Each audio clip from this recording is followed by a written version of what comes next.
We are back in Hopstart, guys, and this is Shuvro, your host. Look at this amazing place where I am. I am actually in Okhla. I am in a place called the Rug Republic.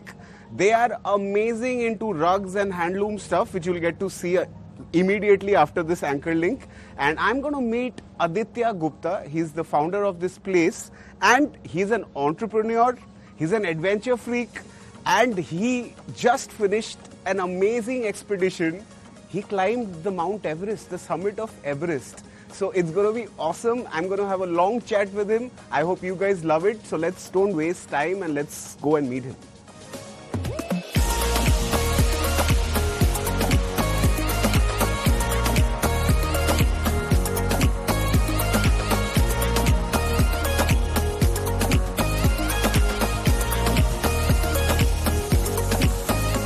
Hi, my name is Aditya Gupta. I'm an entrepreneur, the founder of the Rug Republic and the Furniture Republic. And I've been an adventurer and an adventure enthusiast all my life. And I'm really happy to talk to you guys about it today. Aditya, hi. Welcome to Hopstart. And great to listen to someone in the introduction who's talking about adventure, because I myself, I'm a little bit of a freak when it comes to adventure and all. Great to have you in Hopstart. I'll before getting into the adventurous part, let's start where we are sitting right now. It's a beautiful place you have. What it is all about? So this is our export showroom. I'm in the business of home fashion export, floor fashion and some accessories. So this is our international buyer showroom. This is one of those things. This is our product. On the accessory side, there are other floors here which are just rugs. Right. So and since when is this going on? Well, we started this business in 1991-92. Oh, the Rug Republic as a brand was launched in 2013-2014. So yeah, we've been around. The world kind of knows us in this trade. So you were always in this field, or were you into something else and you thought that, I want to be an entrepreneur and kind of start something? No, because, well, I'm from an entrepreneurial family. It's in the genes. It is, yeah, I think that would be a fair comment. I was fortunate to have the best of education. I was at IIT Roorkee, then I was at FMS. So I did have the typical sort of American Express sort of job offers and things.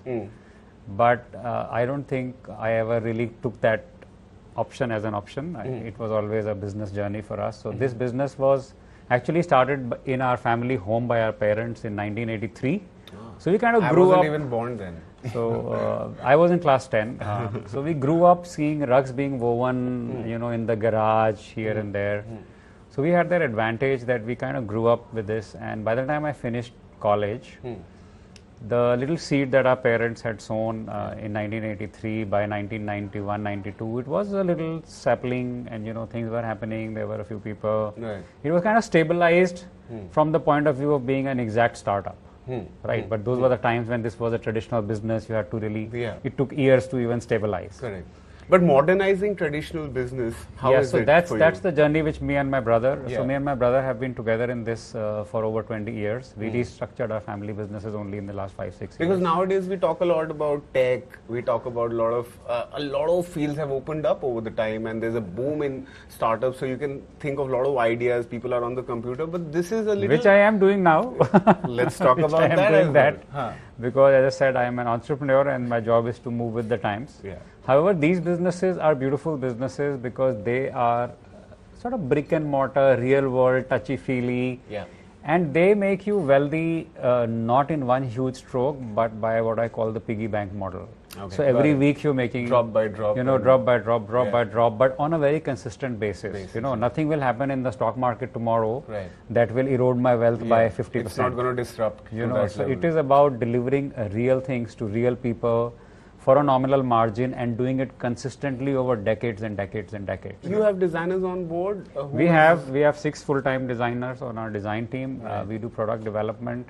I am the head of the design team here. A lot of our learning happens from the best brains in the world who visit us. So this showroom would have more than 150 important international visitors every year. Each visit is for me sort of a feedback on my portfolio You know, so people make a comment, people make an observation, people make a selection. So everything that is going on during a buyer visit for us is critical feedback. Since there are a lot of young guys with a lot of creative skills these days, do you bring in people in your team to kind of like build it like further in your creative? Or I'm sure. Well, to be honest, so there are two parts to that. I have one serious issue with the so-called young guys. They're great in talent, but they're terrible in attitude. They're even worse in stability. So I, as a business person, value stability over talent, because if they have great talent, but if they have poor attitude, I can't convert their talent into anything productive. Right. You know, if you are not going to be sticking around long enough to understand the business, to deliver value, you start to ask, what is my impact on the third week that you joined office? Well, you have no impact. Just joined 3 weeks ago. So that's one one aspect which, of course, hang in here, then you'll have an impact.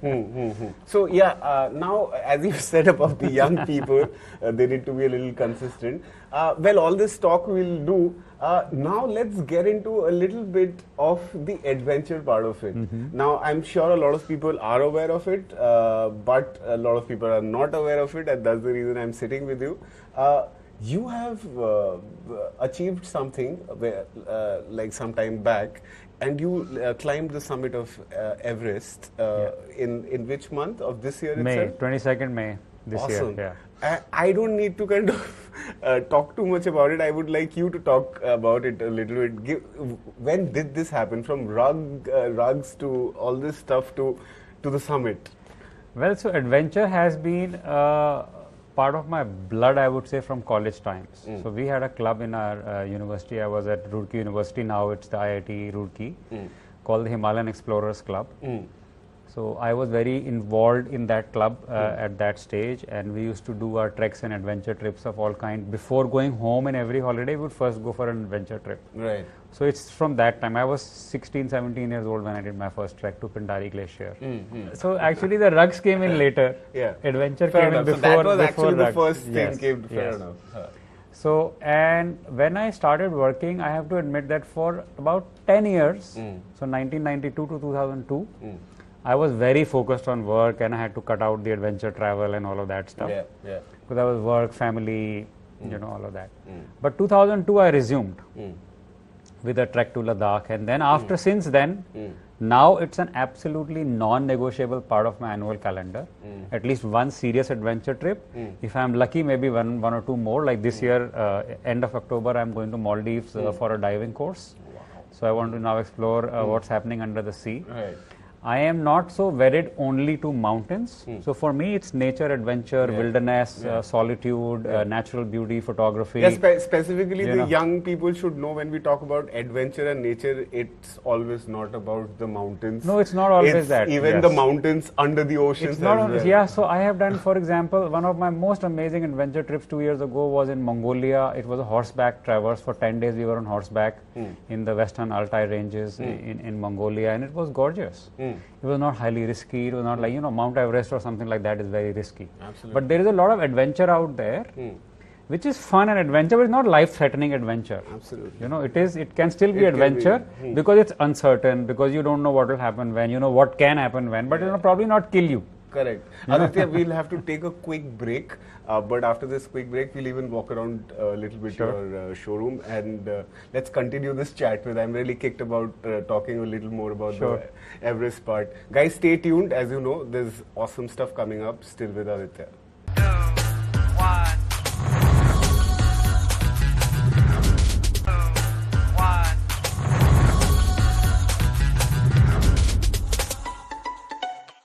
Welcome after the quick break. Aditya, so let's continue. So how is the experience? Like, you know, how's the feeling when you reach a summit which people dream of, people talk about, people use it in their examples, and you are literally there?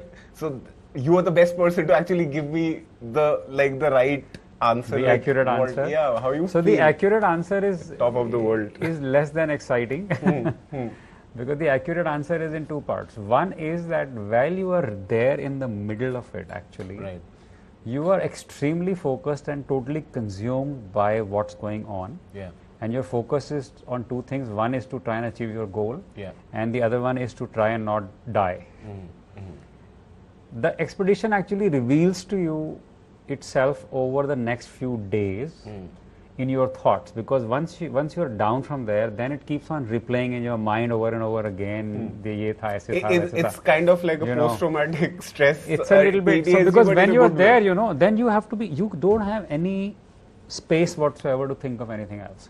When I reached the summit, the very top of the world, of course there is a sense of elation, there is a sense of relief, there is a huge sense of thankfulness and achievement. And so I'll have to admit that there is no sense of achievement when you're right there, because you know that the job is only half done. The most tricky part is getting down. And anybody who is genuinely a mountain lover, and I, honest to God, I've never thought of this as a victory or as something very big. You always think of this as the kindness of the mountain that it lets you climb. Because when you are there, you see that you are nothing. You are a little cheaty. And it's this. And in a flick of a thing, one rock will fall on you, you're finished. Even your body will be hard to retrieve from there. So when you are there, you feel like, wow, this is my destiny. This is the good wishes and the prayers of everyone's praying for you. Literally, people know you are there. Your family is, your family, friend, hundreds of people knew I was there. I was on social media. Did you take a selfie? When you were well, I took a picture, not a selfie. I mean, my Sherpa took a picture for me. Fair enough. But so there, I was very thankful that I made it, and I was praying that I should get back, safely. I recorded a small video for my family to say that I love them. I recorded a quick sort of a 360-degree view, because you have to be out of there in minutes. You don't have that much of time. Not really. No, there is no picnicking, because obviously you're with oxygen, and oxygen is running out. And plus, there are a lot of people, right? So like, well, it's not because so much of the people, because people are coming and going, and if you want to sit there, you can. But obviously, the weather window is shrinking by the minute. Oxygen is flowing. You don't know how much time you might need when you're on your way back. So it's not like a free-for-all situation. Correct. It is there are a lot of limited resources you are working on, including energy. Right. So, I mean, I took 13 hours to reach the top from where I started, from South Col. So you have been climbing in the death zone for 13 hours. I took 11 hours to come back. I was on the mountain 24 hours non-stop. And in that eating almost like a few nuts which were in my pocket and a little chocolate or two, just 1 liter of water, and basically 4 bottles of oxygen.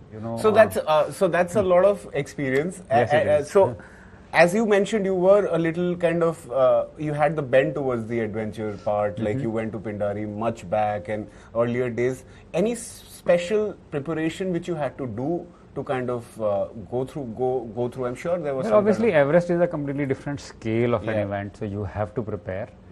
And I was speaking of some of my lessons, and that is one of the lessons that passion alone is not enough. A passion plus preparation is performance. Does this teach you, or does this open up things to connect with the daily chores of our life? Oh, it absolutely does.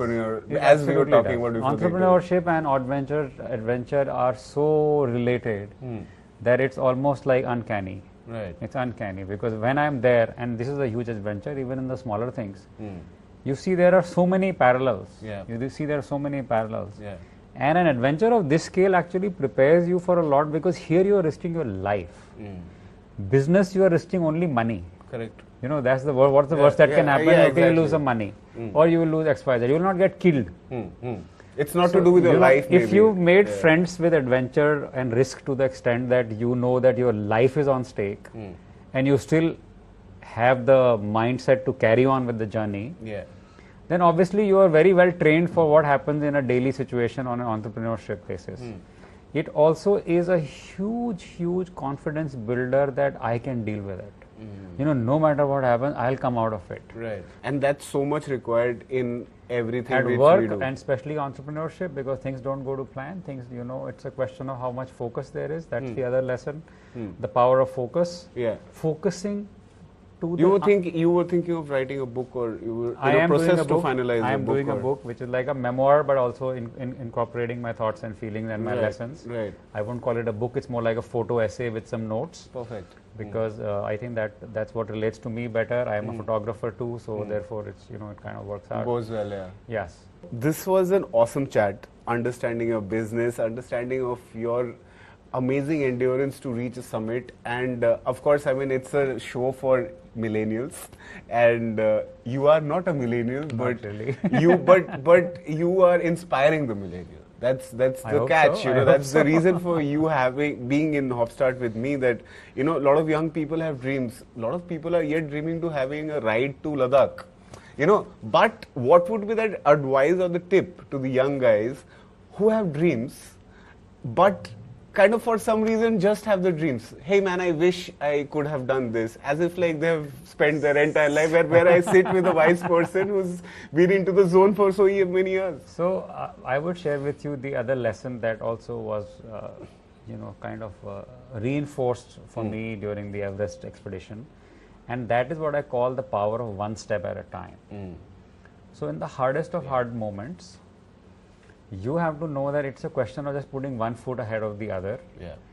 And in a situation of Everest, you know that you don't have time to dilly-dally, change around. There's no Netflix option of changing this channel, changing that channel. You're right? done with this. You are, you know, it's no thing of, I don't like it anymore. Well, you can't like it. There's no like, dislike. You already committed. You got to stay with the script, and you got to finish the job. Yeah. You kill yourself. There is no exit. Yeah. There is no no other way out. There Basically. is no. I mean, of course, you can give up, and then you like, you know, you've given up your money, time, and all your resolve. So if you ask for the tip, it's a question of, you know, knowing what you want, and knowing that there will be an element of what I called, you know, expecting to deal with the unexpected. Yeah. Not with easily thrown off something because something wrong happened, or a bad boss, or a bad partner, or a bad girlfriend, boyfriend happened. Well, those kind of things keep on happening. Yeah. You know, that is not You change your yes. entire. So if you thought have that process. one step at a time attitude, if you're expecting that some things can go wrong and I can still deal with it, if you're so focused. And the other learning, and very important, and especially because you mentioned the millennials and how big their dreams are, and the lesson was that the scale of your ambition should not scare you. Right? So Everest, for instance, is a massive mountain. When you start walking towards the Everest, after 4 days of leaving Lukla, you already look at the Everest, way in the distance, a little tiny peak somewhere in the And clouds. it's going to take you months, more than a month. And then to over the reach. next 40 days, you keep on walking, it keeps on getting closer and closer, and it keeps looming large on your persona. Like you are a little cheaty, the Everest is like whatever it is. And even from the final camp, the South Col, if you will see the pictures, it's a huge mountain still remaining to be climbed and returned in the same shot. Till that time, you're just going to a camp and camping there. Just there, yeah. But on the final summit night, you have to go up and come down. Yeah. There's no camping. Yeah. There's no halting. Like there's nothing. Yeah. And you're on your oxygen. And if your oxygen malfunctions or gets finished or something, you know, anything can happen. So that massiveness of your dream or your goal should not be scaring us to think, you know, how will I do this? Overwhelm you. Or all like, the time keep evaluating whether or not, you know. So there is that, it should not be scaring. It should be completely motivating. And knowing that, okay, focus and one step at a time and I'm going to get it. Awesome. Aditya, that was a great chat. Thank you so much for taking out the time and meeting us in Hopstart and giving that brilliant insight. And this is going to be inspirational for all of us, even for me when I'm sitting next to you and talking to you. Thank you. Well, thank you so much for being a part of Hopstart. Great having Thank you. Thank you.